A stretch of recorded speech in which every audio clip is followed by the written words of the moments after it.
de mulher. Como prometemos, estamos aqui com ela, doutora Mônica, muito prazer. Obrigada por ter atendido ao nosso convite, né? Doutora Mônica está aqui e eu sei que vai ser um tempo de muito esclarecimento, de informação e também de formação para o cidadão. Doutora Mônica, nós gostaríamos de aproveitar, né? Eu sei que são tantas as questões, tantas as perguntas e nós selecionamos algumas que entendemos que seriam necessárias. Agora nós gostaríamos de tirar algumas dúvidas, né? Da questão das competências, o que realmente compete ao Detran e ao município, porque às vezes a população confunde um pouco, né? Em relação à questão da infração, fiscalização, da sinalização. Você poderia nos esclarecer sobre isso? Claro, pastora.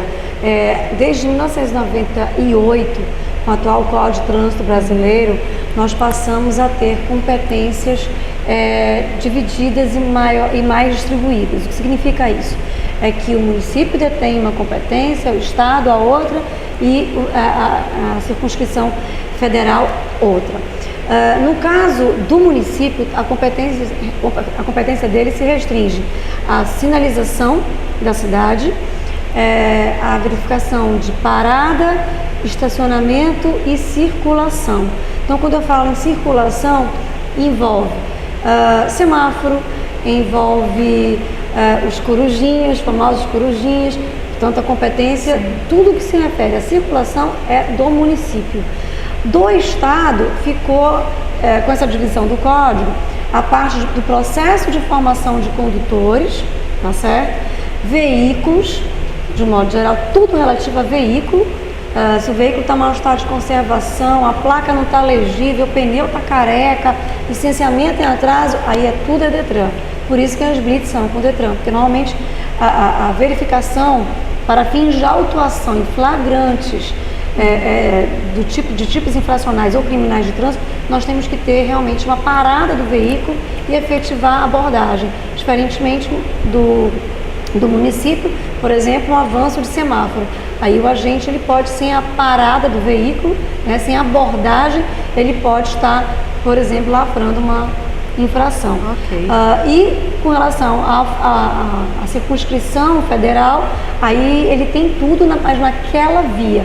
Tudo que for BR, ou seja, rodovia federal, aí eles podem autuar.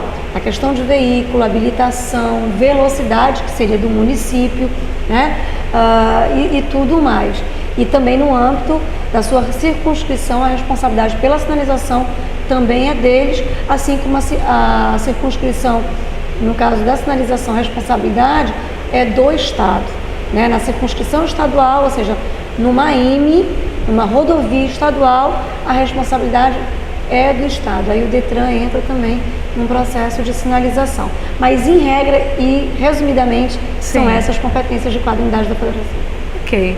E me diga uma coisa, em relação àquelas pessoas que estão com débitos, estão aí realmente devendo ao Detran, estão precisando regularizar sua situação. Eu soube que no mês passado vocês começaram uma ação para oportunizar essas pessoas, regularizar, sanar suas dívidas.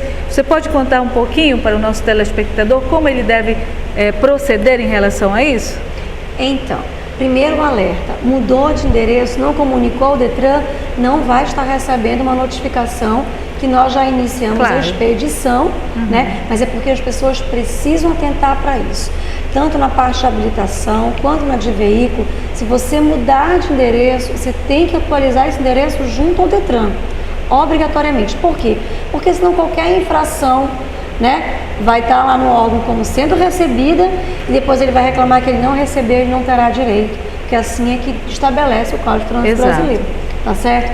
E no caso das notificações, nós estamos mandando para fins de regularização do veículo, principalmente no que tange a taxa de licenciamento e principalmente também as multas, ele vai receber em casa, está recebendo já no caso, uma notificação na qual informa que aquele veículo em que o cidadão é o proprietário, por isso ele está recebendo uma notificação, ele precisa fazer a regularização.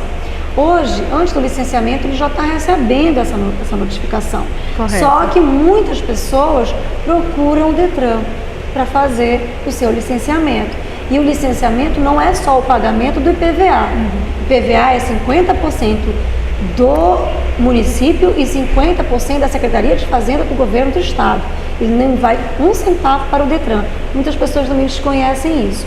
Verdade. E a outra parte desse licenciamento, e ele só se perfaz com isso, e o documento CRLV só é expedido após isso, é que tem a outra parte, então, portanto, a taxa do Detran, multa se houver, e o DPVAT, que é aquele seguro obrigatório. Então, você tem que pagar IPVA e todos esses outros encargos. E aí emite-se aquele documento. Quando você paga só IPVA, pastora, você não recebe essa documentação e, portanto, você não está regular. Porque você tem que estar com esse documento, que inclusive é de porte obrigatório e pode ensejar até mesmo a apreensão, em alguns casos, desse veículo. E para evitar tudo isso, esse constrangimento do cidadão, exato, né, ele tem que procurar o Detran para fins de regularizar. Né? Ou seja, pagar os seus débitos junto ao Detran e, claro, emitir o documento de porte obrigatório, que é o CRLV. E mais do que isso, se ele vendeu esse veículo, ele vai, se o atual proprietário não passou para o nome dele, ele vai receber também essa notificação em casa. Então ele tem que urgentemente, né, procurar o Detran para regularizar isso. Exatamente. Né? Até porque, pastora, se essa pessoa, por exemplo, a senhora vendeu um veículo, ele continua no seu nome, a senhora vendeu para mim. Aí eu não transfiro, mas a senhora já comunicou. Mas mesmo assim, se a senhora se envolver num acidente de trânsito, quer dizer, eu me envolvi no acidente de trânsito, eu comprei o seu veículo, mas a senhora será acionada solidariamente.